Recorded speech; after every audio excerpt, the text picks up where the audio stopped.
রমজান মাস আয় পড়ছে, 1 মাসের জন্য আমার এই পৃথিবী ছেড়ে চলে যেতে হবে। আমার এই শয়তানের দায়িত্বটা কাউকে না কাউকে তো অবশ্যই দেওয়া যাইতে হবে। কাকে দেওয়া যায়, কাকে দেওয়া যায়? পাইছি। এই বাবু, এদিকে আসো। তোমরা কি মসজিদে যাও? কে মসজিদে যাও কে? আর যাইলেও মাসে নামাজ পড়ো না, ওর বুঝতে পারবা। মসজিদের ইমাম যখন আল্লাহু আকবার কব তখন হাসিয়ে দিবে, হই হুল্লার করবা, কাউরে ঠিক মতো নামাজ পড়া দিবা। আমার কথা রাখবা না তোমরা? ঠিক আছে। হ্যাঁ।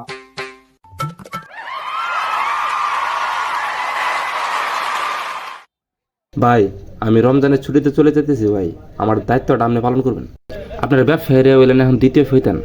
আমার যত কিছু দায়িত্ব আছে সব আপনারা পালন করবেন। লেবু কত করে ব্যস্ত আছেন? 50, 50 টাকা না, 100 টাকা করে বিক্রি করবেন। কলা কয় টাকা করে ব্যস্ত আছেন? 40, 40 টাকা। 40 দুগুণে কত হয়? 80, 80 দুগুণে কত হয়? 160। 160 টাকা করে বিক্রি করবেন। জনগণের বাস দিতে যা করার লাগে তাই করবেন। জনগণ সালা করে না খাই মারবেন, পারবেন না? দায়িত্বটা দিয়ে গেলাম, ভালো করে পালন করবেন। আমি তো যাইতেছি গিয়ে, আপনারা শৈতান হবেন।